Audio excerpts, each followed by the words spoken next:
Io invece voglio coinvolgere un altro dei soggetti che affiancherà Roberto e Riccardo in questa impresa, ovvero il Panaton Club. Abbiamo il suo presidente Bruno Giuseppe Moretti.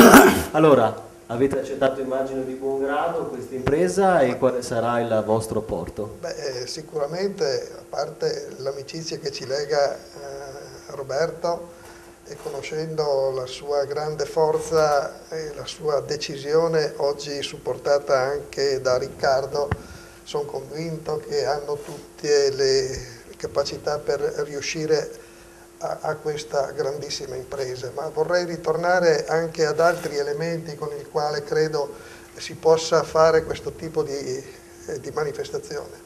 Io credo che senza il coinvolgimento partecipe della famiglia non sia possibile farlo, perché le motivazioni forti nascono sicuramente dall'interno di una propria persona, però devono essere anche l'ambiente che crea le condizioni.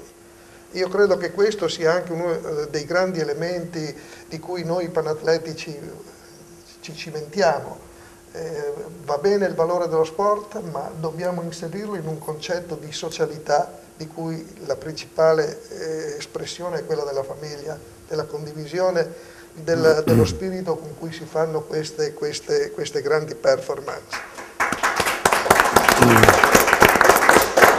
In secondo luogo, credo che come Panathlon noi supportiamo in tutto e per tutto, perché riteniamo che quando l'uomo si cimenta con se stesso in un incontro ambientale con il mare, in questo caso, esprima il massimo della propria libertà. Nessuno li obbliga a fare questo, però questo contatto io credo che li rende ancora maggiormente liberi, quindi una passione, un cosa che si trasmette come un esempio, come le cose estreme sono importanti quando queste poi riescono a dare ad altri soggetti un qualche cosa che ogni persona dovrebbe ricercare.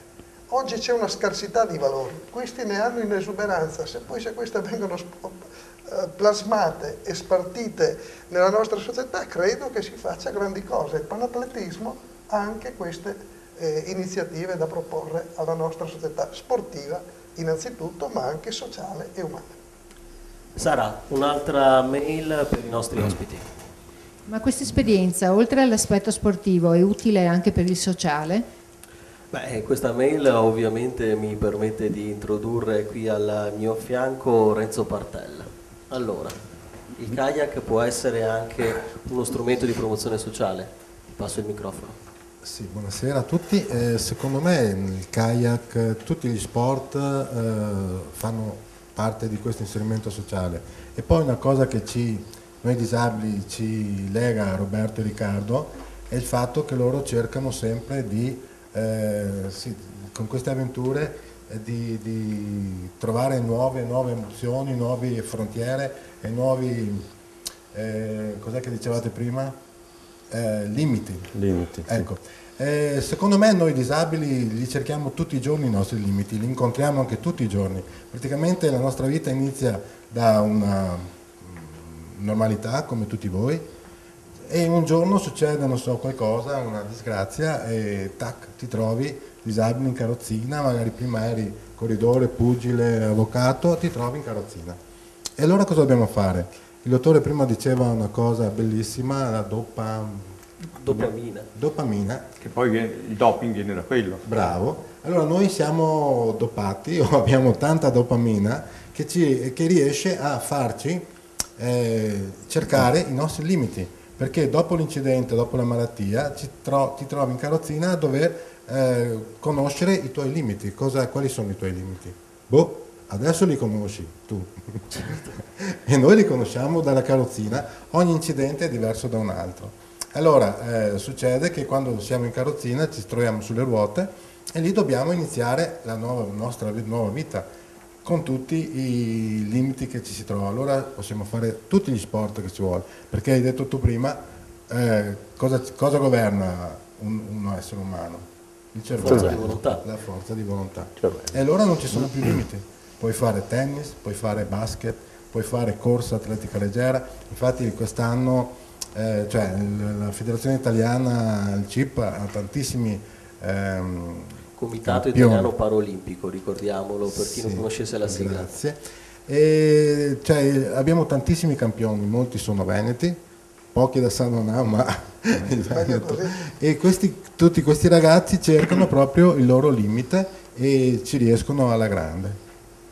Grazie. Ecco, io so che tra l'altro collegata a questa impresa che tenderanno i nostri Roberto e Riccardo c'è anche un progetto con Uguali nel Vento. Sì, che è la loro associazione.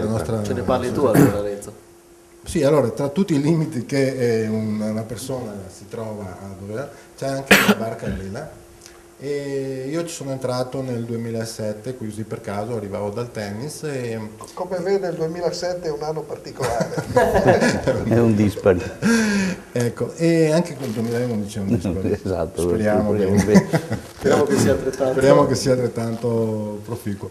Sì, Uguali nel Vento è l'associazione nostra di Jesolo, che è stata fondata 5-6 anni fa da un gruppo di ragazzi disabili che con il circolo della vela di Venezia. Sì. Sì, appunto, questo si prefigge di fare attività sportiva off limit ai disabili sulla barca a vela. E sì, questo qua, Uguale nel Vento, vuol dire assieme alle persone normali.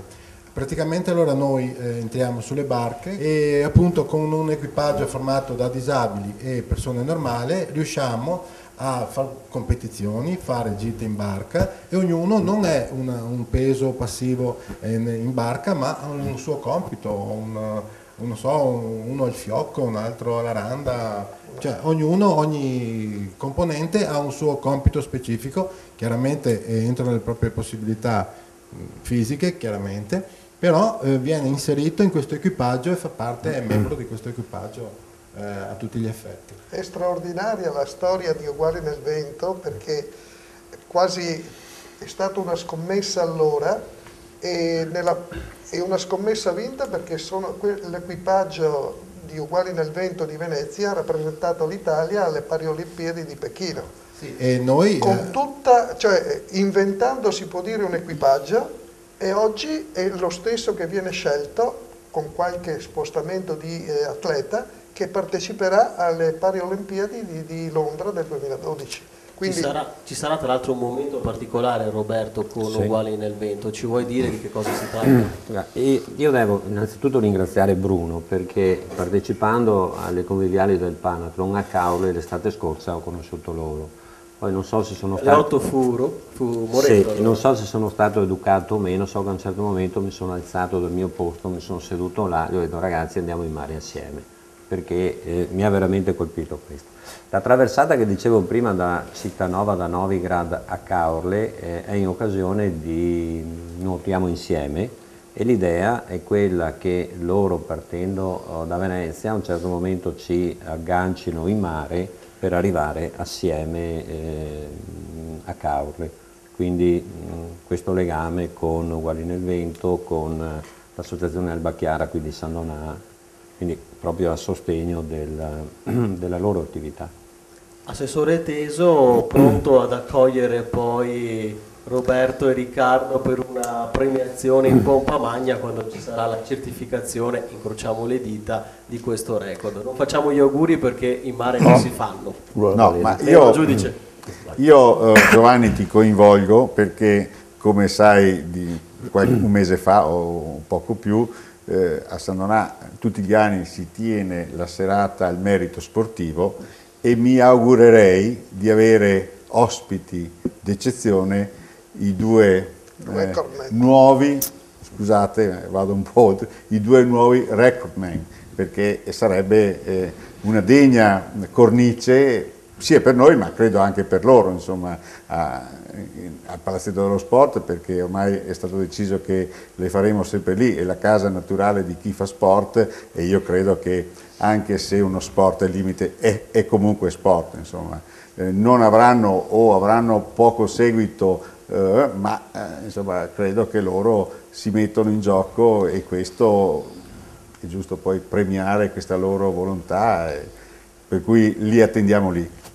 Ecco, torniamo a parlare un po' del lato sportivo di questa impresa e allora vorrei chiedere, ne accennava prima Riccardo, se ci vuoi adesso spiegare meglio come vi state allenando. Io so che per il momento non siete ancora scesi in mare per questa impresa, state lavorando in palestra, a febbraio comincerete l'esperienza in mare, come si svolgeranno gli allenamenti?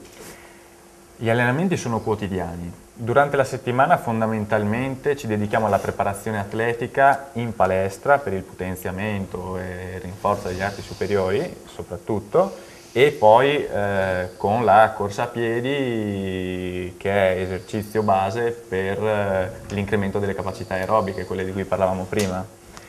Gli allenamenti prevedono una seduta alla settimana in kayak, in barca, allenamenti lunghi che a partire da febbraio avranno una durata inizialmente di 4-6 ore fino ad arrivare a ridosso della data dell'impresa a allenamenti di 10, 12, 15 ore. Questa è la preparazione da oggi a fine luglio, insomma.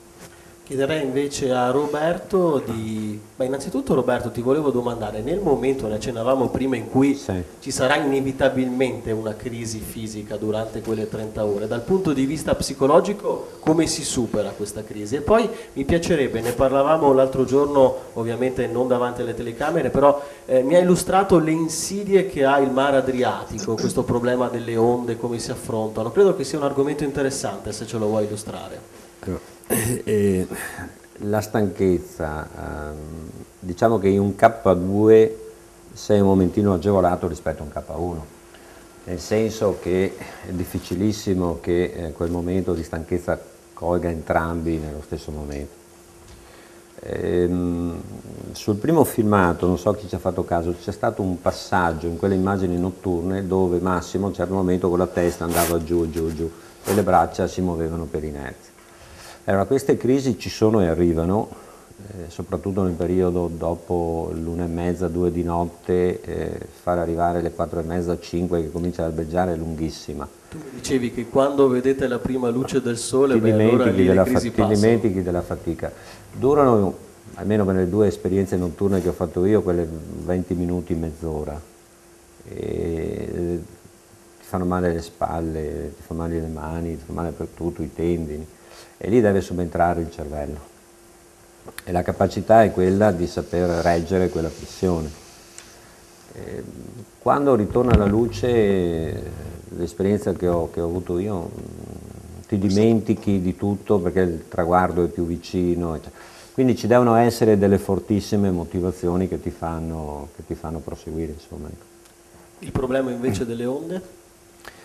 Il problema delle onde, sì, manca questa sera il comandante della barca Poggio perché è in Sardegna, il problema delle onde è che il mare Adriatico, vi racconto il particolare del 2008 o del 2009, è un mare pochissimo profondo e chiuso.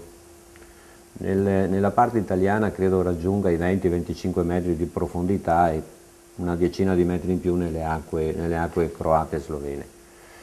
L'esempio che porto per cercare di far capire è che se io prendo un sasso e lo tiro in un secchio d'acqua fa onda dappertutto, se lo stesso sasso lo butto in piave fa pluff e va giù. L'anno scorso, 2 anni fa, quando abbiamo attraversato, eravamo in barca a vela e stavamo portandoci a Porto Rose per fare la gara e il comandante ci diceva, il comandante della barca, c'è un'onda morta che è frutto di una mareggiata, ed era un'onda che partiva da Pola, per capirci, di traverso andava verso Grado. Il giorno dopo, quando noi siamo saliti in canoa e abbiamo attraversato, quell'onda l'abbiamo trovata di rimbalzo che ci ritornava indietro, cioè essendo un mare chiuso si agita molto facilmente. Nel corso delle 30 ore è praticamente impossibile che noi non troviamo situazioni di vento, ecco. Quindi la pericolosità un po' dell'Adriatico è proprio perché è poco profondo e chiuso. Bene, noi ci stoppiamo qui per pochissimo tempo, il tempo di andare in pubblicità e non spostatevi da là davanti, ci vediamo tra 2 minuti.